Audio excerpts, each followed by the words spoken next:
Shalom saudara-saudara yang terkasih dalam Tuhan. Mengapa manusia harus mati?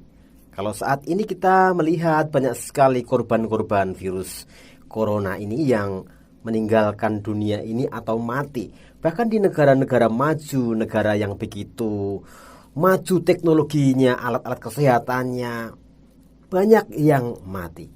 Sebenarnya ini hanya salah satu cara Tuhan untuk mengingatkan manusia bahwa pada akhirnya manusia akan mati. Yalah, mengapa harus mati? Mengapa tubuh ini harus mati? Mungkin ilmu kedokteran mengatakan ya memang tubuh kita manusia hanya mampu hidup sampai seusia seperti itu. Jantung kita, paru-paru kita, otot kita, syaraf kita hanya mampu sampai seperti itu. Itu adalah ilmu kedokteran dan itu adalah faktanya memang seperti itu. Tetapi sebagai anak Tuhan ada baiknya kita mempelajari mengapa Tuhan mengizinkan, bahkan memberikan suatu hukum bahwa manusia harus mati. Kalau kita percaya kepada Tuhan, berarti percaya juga bahwa kita diciptakan oleh Tuhan. Dan dari Alkitab kita bisa membaca peristiwa bagaimana Adam setelah dia jatuh ke dalam dosa, maka Allah mengusir Adam dan Hawa keluar dari Taman Eden. Supaya apa? Supaya Adam dan Hawa jangan sampai mengambil buah dari pohon kehidupan itu. Berfirmanlah Tuhan Allah, sesungguhnya manusia itu telah menjadi seperti salah satu dari kita, tahu tentang yang baik dan yang jahat. Maka sekarang jangan sampai ia mengulurkan tangannya dan mengambil pula dari buah pohon kehidupan itu dan memakannya sehingga ia hidup untuk selama-lamanya. Lalu Tuhan Allah mengusir dia dari Taman Eden supaya ia mengusahakan tanah dari mana ia diambil. Ia menghalau manusia itu dan di sebelah timur Taman Eden ditempatkannya beberapa kerub dengan pedang yang bernyala-nyala dan menyambar-nyambar untuk menjaga jalan ke pohon kehidupan. Dari firman ini Allah memberitahu kita bahwa karena Adam dan Hawa sudah jatuh ke dalam dosa, maka mereka tidak boleh dan tidak bisa hidup selama-lamanya. Mengapa demikian? Karena setelah jatuh dalam dosa, maka pikiran berdosa, visinya, cita-citanya ke arah yang berdosa. Apa yang terjadi dengan manusia jikalau manusia hidup selama-lamanya? Fisiknya hidup selama-lamanya, padahal hatinya, keinginannya, visinya, kerinduannya adalah kerinduan yang berdosa. Kemudian berikutnya pada pasal 6 dikatakan, ketika manusia itu mulai bertambah banyak jumlahnya di muka bumi, dan bagi mereka lahir anak-anak perempuan, maka anak-anak Allah melihat bahwa anak-anak perempuan manusia itu cantik-cantik.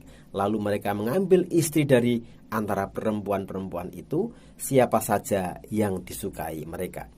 Berfirmanlah Tuhan, Rohku tidak akan selama-lamanya tinggal di dalam manusia, karena manusia itu adalah daging, tetapi umurnya akan 120 tahun saja. Ada pembatasan, umurnya hanya 120 tahun saja. Karena pikirannya jahat, karena hatinya menjauh dari Tuhan. Jadi sampai ke tahap ini kita harus tahu bahwa kematian itu adalah cara Tuhan untuk melindungi manusia supaya berpikir tentang kekekalan, untuk mencari Tuhan, untuk kembali berbalik kepada Tuhan.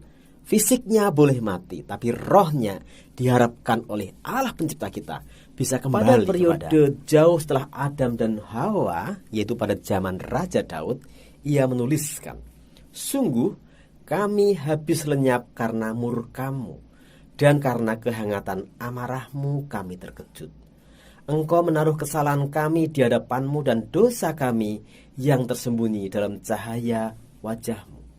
Sungguh segala hari kami berlalu karena gemasmu. Kami menghabiskan tahun-tahun kami seperti keluh.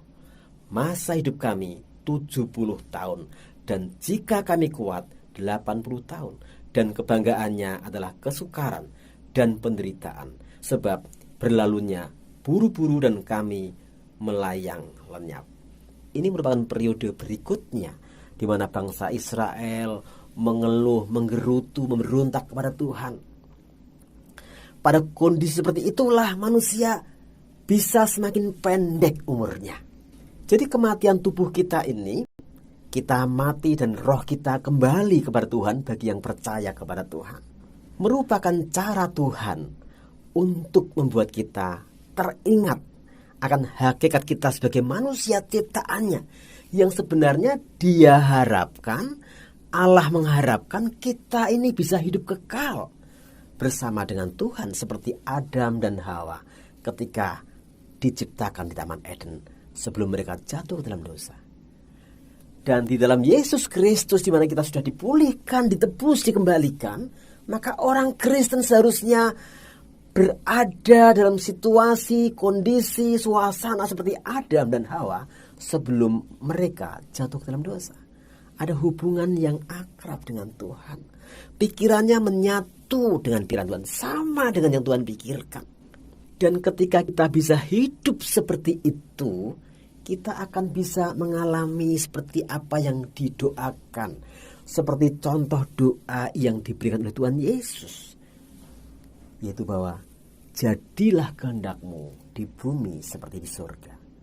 Jadi meskipun usia kita terbatas, tapi saat kita hidup dalam kebenaran Tuhan, kita akan bisa hidup di bumi pun juga seperti di surga. Dan saat kita mati, artinya tubuh kita mati. Jadi sebagai kesimpulan dari pertanyaan mengapa manusia harus mati, ialah bahwa karena Allah mengasihi manusia. Allah ingin manusia yang masih hidup dalam daging ini, yang masih punya daging ini, mencari Tuhan, sehingga rohnya akhirnya bisa kembali kepada Tuhan, menggunakan hidupnya sebagai kesempatan untuk mencari Tuhan dan berkarya bagi Tuhan, sehingga saat tubuh kita ini harus meninggalkan dunia ini, roh kita kembali kepada Tuhan. Bisa kita bayangkan jikalau manusia itu tidak mati, usianya selama-lamanya di bumi ini sampai tua sekali, betapa jahatnya yang akan manusia lakukan, yang akan manusia rencanakan, karena dia tidak mati. Tetapi Allah mengasihi kita, Allah mengasihi roh saya dan roh saudara untuk merasakan damai sejahtera bersama dengan Tuhan. Baik saat kita masih hidup di bumi ini ataupun saat kita harus meninggalkan dunia ini kembali kepada Tuhan di surga. Tuhan berkati kita semua. Amin.